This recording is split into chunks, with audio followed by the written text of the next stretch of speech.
So looking ahead, we have a test on Thursday. You guys are better off than the odd blockers. Not because you're not odd, but because you're even, if you know what I mean. Take that however you will. But you got a little extra day in there to help it make sense to you. I have tutoring Wednesday and Thursday during A lunch. During B lunch. Thursday wouldn't do you any good, but Wednesday would do you some good. And it's over days 1, 2, and 3. So let's talk about day 2, and then we'll do notes for day 3. And then we'll be out of time. So questions from worksheet 2?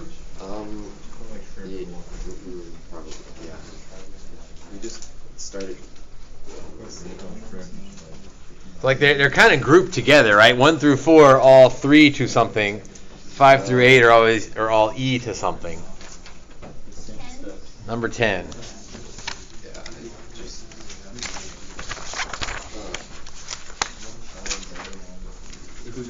Let's see. F of x equals e to the x. Well, I don't know. I think I would rather just graph this thing and look at the picture and then answer the questions. So e to the negative 1 is 1 over e. And remember, e was 1/3-ish. Wait, 2.71128. Is this a calculator? I think there's like another 1 unit. This is not a calculator one. Dude, we won't get there till like seconds. So, something like that. All right, the graph of f has no x-intercept. That is true. It never gets there. The point 1e is on the graph. Well, that means 1e means if I plug in 1, I get e to the first, which is e. So yes, that's true. That's also right there. 1e is on the graph. F has a y-intercept of e. Well, a y-intercept means x is 0. F of 0 is 1. So that one's not true. So, aha, now I see why you asked the question. Because there is no 1 and 2. Did I mess up something? Oh, which one's false? Okay, 3 only is false. There we go. Maybe I should read more carefully.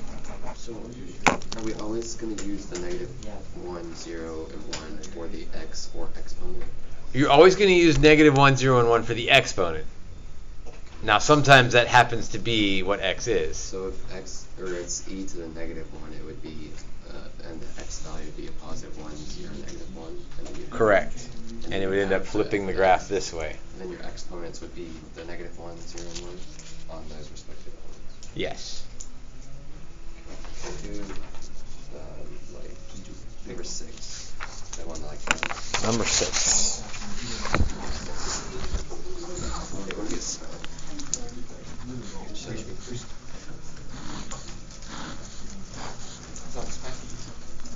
All right. Again, there's 2 ways to do these. You can do them parent function style, or you can do them table of value style.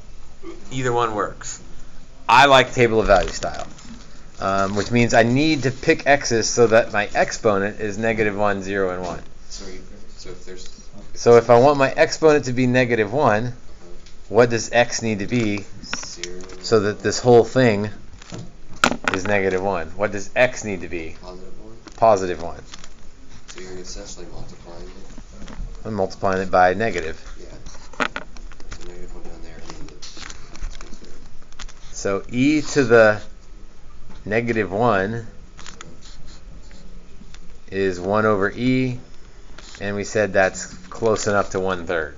It's not exactly 1/3, but when you're graphing 1 over 2.7, no one's going to tell the difference between 1 over 2.7 and 1/3. E to the 0 is 1, and e to the negative 1 would be e to the first, which is 2.7 ... and on and on. E to the negative, it's just a 1. Oh, shit. Now, when you're graphing these, this would be maybe the only concern about doing it this way.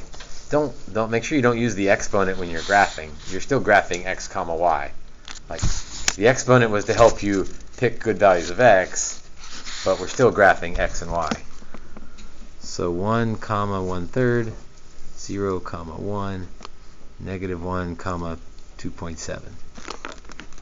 And I guess the nice thing about the table of values is you only need 3 points, but if you get stuck or something doesn't look right, you can just keep plugging in points. Plug in 2, plug in negative 2, and see what happens.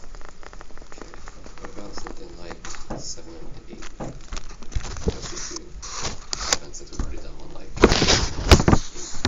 Okay, let's do number 7 then. Any questions on number 6? Let's think back to the parent function style thing. That negative right there would make us flip, would make a left and right flip. And that's what happened. It'd be easier if we had done number 5 first because we could see the flips better. But, if you're doing it parent function style, then that would be a left and right flip. So if it doesn't have a negative, you wouldn't need the exponent number. Well, I still want it for number 7 because I want my exponents to always be negative 1, 0, and 1. So what x value should I pick if I want negative, wait, then there's the x plus 3. if I want x plus 3 to be negative 1, what should x be?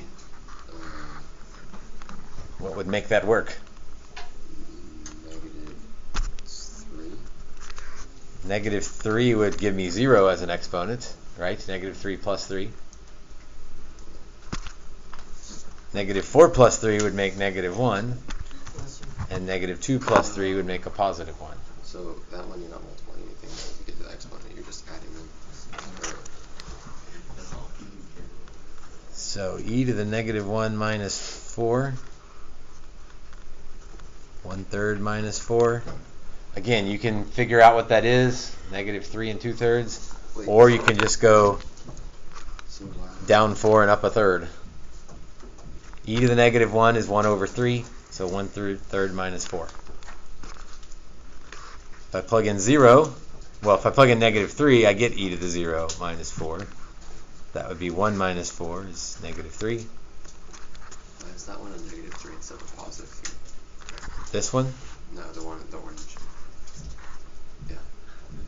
Because if I want my exponent to be 0, so I picked x to be negative 3. Because negative 3 plus 3 would make the exponent 0. If it's negative 1, 0, and 1, no matter what the x is, it should always be 1/3, 1, and 2.7 if it's e. Yes. Yes, although be careful because this one has the minus 4 at the end. Yes, you're just shifting it down and then moving it to... Yes. Yeah. And that's why we like this, because at least this part's always going to be 1/e, 1, and e. Yeah. Or 1/3, 1, and 2.7. Okay.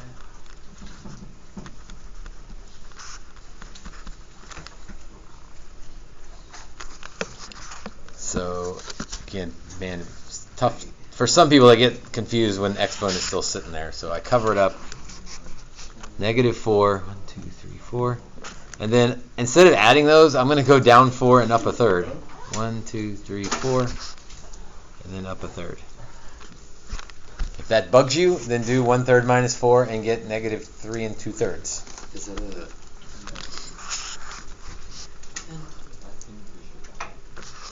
Then negative 3, 3. Negative 2, negative 1.3. And I still see the shape there.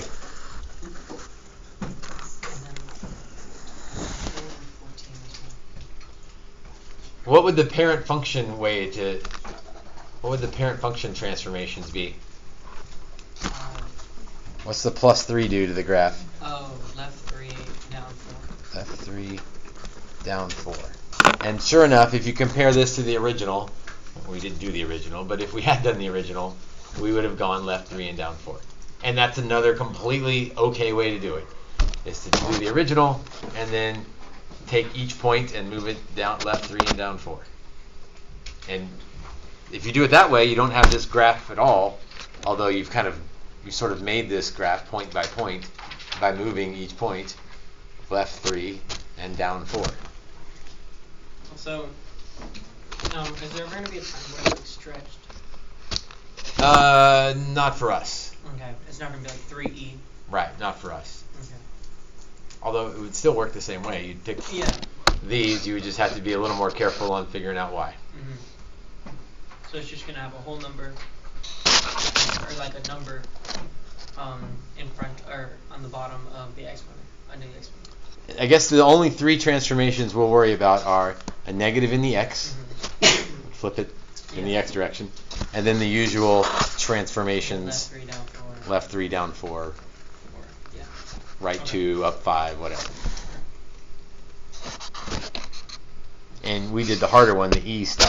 The easier one would be with 3, because then you have 1/3, 1, and 3. And then somebody had a question on 14. Oh, average rate of change. That's old information, right? That's just average rate of change. That's an algebra slope. That's on there just to make sure you're still paying attention. Really, it's on there because it shows up just as often in calculus, meaning once every month or so. And so we hope by you seeing it once a month in pre-cal, when you see it once a month in calculus, you'll still remember it. I don't know if that's true or not, but we're going to find out. So f of 0 would be 3. F of 8 would be 16 plus 9 is 25. Square root of that's 5. So 5 minus 3 over 8 minus 0 would be 1/4.